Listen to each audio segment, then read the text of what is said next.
ஆண்டவரும் இரட்சகருமாக இயேசு கிறிஸ்துவின் இனிய நாமத்தில் யாவருக்கும் அன்பின் வாழ்த்துக்களை தெரிவித்துக் கொள்கிறேன். அருமையான தேவ பிள்ளைகளே, new day new hope daily devotion மூலமாய் இந்த நாளில் கூட உங்களை சந்திப்பதில் நான் மிகுந்த மகிழ்ச்சி அடைகிறேன். அல்லேலூயா. இன்றைக்கு கூட கர்த்தர் நம்ம கொடுக்கிற வார்த்தை என்ன? 3 யோவான் புஸ்தகம் 2வது வசனத்தை கூட நம்ம வாசிக்க கேட்போம். பிரியமானவனே, உன் ஆத்துமா வாழ்கிறது போல நீ எல்லாவற்றிலும் வாழ்ந்து சுகமாயிருக்கும்படி வேண்டுகிறேன். ஹல்லேலூயா. அப்போஸ்தலனாகிய யோவான் சொல்லும்போது என்ன சொல்லுகிறார்னா, பிரியமானவனே உன் ஆத்துமா வாழ்கிறது போல நீ எல்லாவற்றிலும் வாழ்ந்து சுகமாயிருக்கும்படி வேண்டுகிறேன். எவ்வளோ பெரிய விண்ணப்பம் பாருங்க. பரிசுத்த ஆவியானவர் அப்போஸ்தலனாகிய யோவான் மூலமாய் சொல்லுகிற காரியம் என்ன? நாம் அவருக்கு பிரியமானவர்களாய் காணப்படுகிறோம். இதோட உலகத்தில் பாக்கியம் வேற என்ன இருக்குது சொல்லுங்க? பிரியமானவனே உன் ஆத்துமா வாழ்கிறது போல நீ எல்லாவற்றையும் வாழ்ந்து சுகமாக இருக்கணும்னு ஆண்டவர் விரும்புகிறார். இதை பார்த்து கொண்டு கேட்டுக்கொண்டிருக்க அன்பு தேவ பிள்ளையே, இன்னைக்கு தேவ மனுஷனாக நான் உங்களை பார்த்து சொல்கிறேன், நீங்கள் சுகமாக இருக்கணும், நீங்கள் நல்லா இருக்கணும், நீங்கள் வாழ்ந்துருக்கணும். நானா பிரதர் அப்படின்னு யோசிக்கிறீங்களா? இல்லைங்க. இன்னைக்கு ஆண்டவர் நமக்கு கொடுக்கிற வார்த்தை, நீங்கள் நல்லா இருக்கணும், சுகமாக இருக்க வேண்டும் என்று ஆண்டவர் விரும்புகிறார். தேவ பிள்ளைகளே, பலவிதமான ஆசீர்வாதங்கள் இருக்குது. ஆனால் மிகப்பெரிய 2 ஆசீர்வாதங்களை சொல்லலாம்.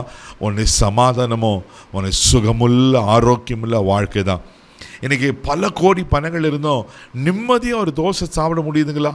எத்தனை பேருக்கு இல்லாத ஒரு பெரிய கஷ்டத்தை நீங்கள் பார்த்துருக்கீங்களே தேவ பிள்ளைகளே? எத்தனையோ பேர் இப்படிப்பட்ட பாடுகளில் கஷ்டப்படுறத பார்த்துருக்கீங்களே? ஆமென். பல கோடி பணம் இருக்கும், ஆனால் நிம்மதி இருக்காது, சமாதானம் இருக்காது, தற்கொலை பண்ணி செத்து போக நினைப்பாங்க. அப்படிப்பட்ட உலகத்தில் தான் வாழ்ந்து கொண்டு இருக்கிறோம். ஆனால் இன்னைக்கு ஆண்டவர் என்ன சொல்றேன்னா, நீங்கள் சுகமாக இருக்க வேண்டும் என்று கர்த்தர் விரும்புகிறார். அல்லேலூயா. சங்கீதத்தின் புஸ்தகம் 12ஆம் சங்கீதம் 5வது வசனம் கூட சங்கீதக்காரன் இப்படியா சொல்லுகிறார். வாசிக்க கேட்போம். ஏழைகள் பாழாக்கப்பட்டதின் நிமித்தமும் எளியவர்கள் விடும் பெருமூச்சியின் நிமித்தமும் நான் இப்பொழுது எழுந்து அவன் மேல் சீறுகிறவளுக்கு அவனை காத்து சுகமாய் இருக்க பண்ணுவேன் என்று கர்த்தர் சொல்லுகிறார். ஆமென். ஏன் நம்ம சுகமா இருக்கணும்னா, தேவ பிள்ளைங்க சொல்லப்பட்டிருக்கு, ஏழைகள் பாழாக்கப்பட்டது நிமித்தம். ஏன் இன்னைக்கு சுகம் இல்லை, எனக்கு ஆரோக்கியம் இல்லை, ஏன் நிம்மதி இல்லைன்னா, இன்னைக்கு பாழாக்குகிறவன் ஜனங்களை பாழாக்கி கொண்டிருக்கிறான். ஹல்லேலூயா. பாழாக்கப்பட்டது நிமித்தமும் அவர்கள் மேல் சீறுகிறவர்கள், அவர் ஒரு ஒரு ஒரு எதிர் வல்லமை, ஒரு சீறுதல், பிசாசு தாக்குதல், மனுஷருடைய தாக்குதல், வியாதியின் தாக்குதல், பிரச்சனைகளை தாக்குதல், இப்படி பல விதமான தாக்குதல் மனுஷர்களுக்கு எதிராக சீறுகிறபடினால இன்னைக்கு சுகமாக இருக்க முடியல. தேவ பிள்ளைகளே, அந்த ஆண்டவர் இன்றைக்கு உங்களை சுகமாக இருக்க வேண்டும் என்று விரும்புகிறார். என்ன காரியத்தில் ஆரோக்கியம் இல்லை, கஷ்டப்பட்டு கொண்டிருக்கிறீங்க, நீங்கள் சந்தோஷப்படுங்க, நீங்கள் கர்த்தர் உங்களை சுகமாக்குவார். நீதிமொழிகள் புஸ்தகம் 18ஆம் அதிகாரம் 10வது வசனம் கூட வாசிப்பீங்கன்னா இப்படியா சொல்லப்பட்டிருக்கோம். வாசிக்க கேட்போம்.